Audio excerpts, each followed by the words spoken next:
Welcome to Movie Recall. In today's video, we will be going through the 2008 movie Changeling. It's time to recall, let's get started, turn on subtitles, and spoilers ahead. Christine Collins woke her baby Walter on March 9, 1928. She leaves him off at school and proceeds to work as a supervising phone operator at a telephone business in Los Angeles. On their way, Walter tells her that he got into a brawl when another student said that Walter's father despised him. Christine corrects him, saying that his father didn't even know him. Christine then explains that Walter's father was simply afraid of the burden that came with Walter and fled. Christine receives a phone call early the next day saying she needs to come in. She eventually accepts, disappointing Walter by informing him that they must go to the movies, to which he groans. She informs him that there is a sandwich in the freezer for him and that a couple of neighborhood ladies will be there by later to check on him. Christine is about to quit the phone business. Her boss, Ben Harris, intervenes, compliments her on her performance as a boss, and mentions that a full-time assistant manager position may be available. She expresses gratitude for the chance and they arrange to talk about it over dinner. Christine returns home only to discover that Walter is gone. She looks around the area and questions other kids, but no one has seen him. When she finally calls the police, Detective Lester Ibarra tells her that most missing children are found by the morning and she shouldn't worry. He offers to obtain her phone number, but she hangs up. The next morning, a police vehicle arrives and two officers take down her details as well as information about Walter's appearance. The inquiry will be conducted in phases over the following 2 weeks, overseen by Captain J.J. Jones. Christine does her own investigation. At the same time, we witness Reverend Gustav Briegleb, a radio preacher, praying for Christine and the safe return of Walter with his audience. After 5 months, they are no closer to finding Walter. Meanwhile, in the town of DeKalb, Illinois, we witness a dad and his kid in a rundown cafe. The man goes to pay, but finds he left his wallet at home. The owner is enraged, but decides to let the man 20 minutes to get his wallet. But after 2 hours of waiting, the owner, who is now both irritated and concerned about the child, decides to phone the authorities. Back in Los Angeles, Christine is going through the motions of her work when Jones and Lester arrive with some good news for her. Christine and the lad are eating supper that night when she notices problems. First, the youngster lacks manners, something Walter has been studying. Second, and most obviously, she realizes that he is circumcised when toweling him off after a bath. This causes her to approach Jones, who promises her once more that they have identified the proper youngster, but agrees to send a doctor over to confirm. Dr. Earl W. Tarr arrives for the inspection the next day, but he barely does more than check for a sore throat before giving Christine the same spiel Jones told her. Yet she refuses to believe it. One night, when the youngster was getting ready to go to bed in Walter's room, he made the mistake of saying "Good night, mother," which enraged Christine, who flung a dish against the wall and screamed that she wanted her son back.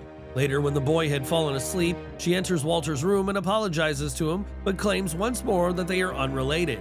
The next morning, Christine is awakened by a phone call from Gustav. Sure enough, the day's item is about her denying that the youngster is her son, despite the courageous cop's best attempts and undeniable proof that the boy is her son.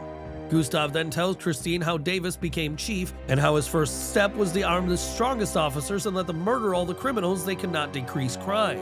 He then cautions her about the dangers she is about to enter, but adds that if she succeeds, she may be the last lady to have the incorrect kid back. We see Christine standing on the steps of a courthouse, telling reporters that the cops were incorrect and that she had proof. Chief Davis is enraged and he instructs Jones to take care of it. Jones summons Christine and the kid, and after a furious conference in which he labels her either insane or a liar, she is to be confined for her own good and the boy's protection until she can establish that she is sane. Meanwhile, Lester is investigating a missing child complaint involving a youngster from Canada in Wineville near Riverside.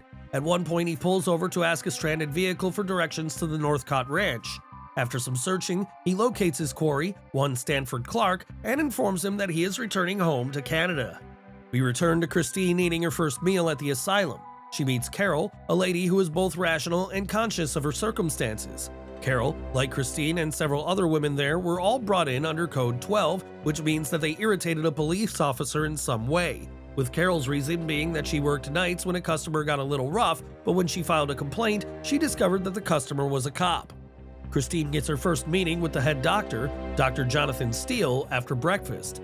Christine tries to act as if she needs to get out, but his dismissive treatment of her and accusations of craziness, combined with photographic evidence of her posing with the boy in a front-page article about mother and son being reunited. Meanwhile, we find Sanford in a waiting area with other youngsters, one of whom is pounding a ruler up and down. prompting Sanford to imagine a man with an axe smashing something. After some time, he is brought in to meet Lester. Sanford tells Lester about how he had meant to visit his cousin at a ranch for a short time, but was finally obliged to remain. According to Sanford, if just an adult asked, the child would decline since they would not accept a ride from strangers. They would take the youngster back to the ranch and lock him up inside the chicken coop on the property, sometimes with 4 or 5 others. Northcott would grab some of the lads and cut them to death with an axe. Sanford would then have to dig a cemetery and bury the dead on the premises. Sanford is in tears by the end of this story, and Lester is stunned. His cigarette had burned all the way down without being smoked. Lester gathers himself and asks if Sanford remembers the face of those lads, to which Sanford nods. Lester begins moving through the recognized pile, looking at the back names. He takes one out and asks Sanford if he's sure, to which Sanford nods. Lester says quietly.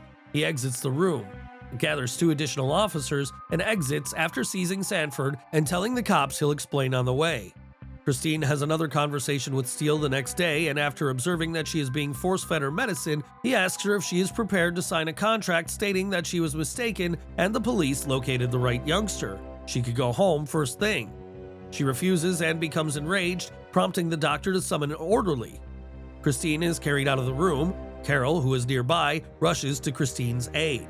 Her misbehavior lands her in the shock treatment chamber. Carol discloses to Christine afterwards that she's been pregnant twice and lost both babies. Christine chuckles at her unladylike statement, and Carol argues that being ladylike has a place and time, and this is neither. Meanwhile, Lester and his team arrive at the ranch and ask Sanford to show them where the victims are buried. He leads them to a location where there was once a little coop. Lester instructs Sanford to begin excavating, which he does grudgingly, ultimately discovering a shoe with a skeleton foot, a hand, and a pair of rib cages.